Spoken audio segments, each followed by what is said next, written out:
Hello les scorpions et bienvenue pour votre tirage sentimental pour la semaine du 29 décembre 2025 au 4 janvier 2026. Alors la semaine passée, on a vu ensemble que vos émotions devenaient de plus en plus claires, que le lien évoluait lentement, mais en tout cas qu'il évoluait. Cette semaine, on sent que cette attente commence à vous peser. Vous avez réfléchi, vous avez travaillé sur vous, vous avez pris le temps de faire les choses correctement et pourtant ce nouveau cycle peine à se mettre en place et on sent que ça vous pèse, on sent que vous avez une frustration bien présente cette semaine. Voilà, que pour vous c'est difficile de voir cette attente se prolonger, vous avez envie de commencer un nouveau cycle et on peut que valider ça. Je pense qu'on a tous envie de quitter cette année 2025 qui a été un peu compliquée, je pense, pour beaucoup d'entre nous, et mettre en place de nouvelles choses. Et donc, on va voir tout de suite ensemble d'abord les énergies principales du tirage, puis ensuite, on va voir comment tout ça se détaille avec le reste des cartes. Donc, les énergies principales sont le 2 de bâton et le 3 d'épée. Alors le 2 de bâton, c'est la carte de la projection, de l'attente aussi, et on voit que le personnage tient une planète Terre dans ses mains.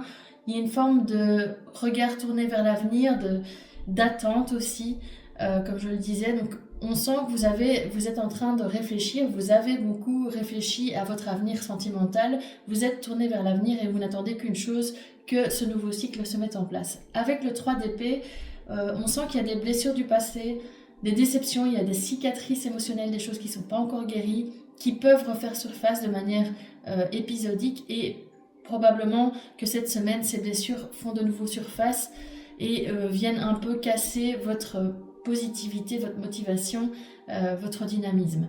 Donc voilà, les énergies pour vous cette semaine au niveau des énergies principales nous disent que vous avez en fait, vous essayez de vous projeter dans la suite des choses, mais il y a ces blessures qui viennent freiner votre élan et on sent que l'envie est là, mais qu'il y a une forme d'hésitation aussi peut-être, justement à cause de ces blessures qui vous retiennent.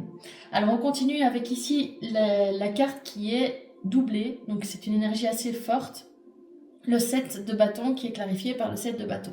Alors le 7 de bâton, c'est la carte de la résistance et la défense, mais dans le sens de quelqu'un qui est fatigué et qui va puiser dans les dernières ressources pour justement défendre ses valeurs, défendre ce qu'il veut, résister, tenir bon en fait. Et ici, avec cette double carte, on sent que c'est quelque chose de vraiment très présent chez nous, les scorpions, cette semaine. Il y a cette forme de fatigue émotionnelle, cette envie d'avancer et cette frustration en fait parce que les choses n'avancent pas justement. Alors on continue avec la carte de la mort qui est clarifiée par le cavalier de pentacle. La carte de la mort, comme vous le savez, c'est la carte des scorpions dans le tarot. Donc on est vraiment dans notre énergie. Énergie de mort pour une renaissance. C'est ça en fait votre but, c'est ce que vous voulez mettre en place. Mais avec le cavalier de pentacle, on voit bien qu'il y a une forme de lenteur dans le processus et que, comme je le disais, c'est ça qui vous pèse. Donc l'ensemble des deux cartes ici dit que il y a un changement qui est en cours, on le sent avec cette mort, mais ça avance très lentement, ça prend du temps, ça prend plus de temps peut-être que prévu, et ça peut, comme je le disais, engendrer des frustrations chez vous. Avec la carte de la force inversée clarifiée par le 10 d'épée, on est toujours dans ces énergies. La force inversée, c'est vraiment l'énergie du découragement, de la perte d'élan, de la perte de motivation.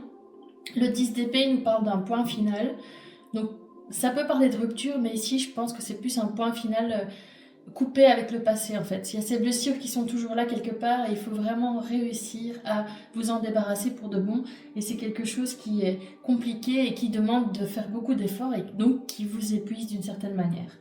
Donc ici on voit que vous êtes arrivé à une forme de limite. C'est pas un échec, mais il y a un ras-le-bol émotionnel. Quelque chose doit se terminer pour que vous puissiez repartir sur de meilleures bases. Ici, avec le 8 de pentacle clarifié par le monde inversé, on est toujours dans ces énergies dont je vous parle.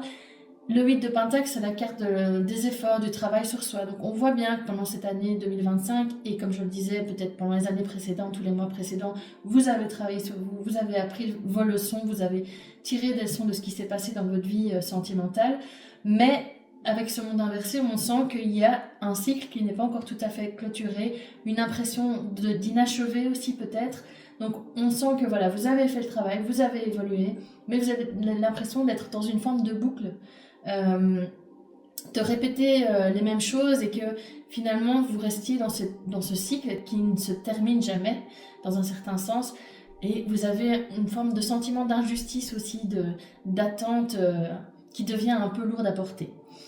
Avec le 3 de Pentacle clarifié par le page de coupe, là on est dans des énergies un petit peu plus positives. Le 3 de Pentacle, c'est la carte de la construction, de la collaboration. Alors ça peut être dans un couple, mais ça peut aussi être avec vous-même, parce que parfois on peut être son propre obstacle, on peut s'empêcher d'avancer. Ici on sent qu'il y a une forme de construction en cours. Avec ce page de coupe, on est dans des émotions naissantes, on est aussi dans une forme d'immaturité affective, donc il peut s'agir soit d'une relation naissante, soit d'une personne qui a encore du mal justement à atteindre cette maturité émotionnelle que vous êtes en train, vous touchez du doigt en fait.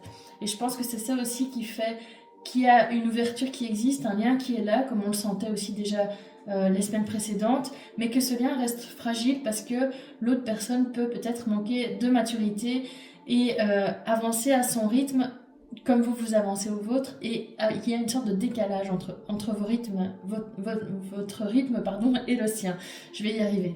Ensuite, on termine avec la reine de bâton inversée clarifiée par le fou. Donc la reine de bâton inversée, elle rejoint un peu l'ensemble des énergies ici. Il y a une perte de motivation, une perte d'élan cette semaine chez nous, chez vous les scorpions. Mais avec le fou, on nous dit bien qu'un nouveau départ est possible, qu'il y a un saut dans l'inconnu qui va se faire. Donc il y a vraiment, même si l'énergie est basse, si vous avez du mal à y croire, si vous êtes un peu down en cette période de fin d'année, le nouveau départ est là.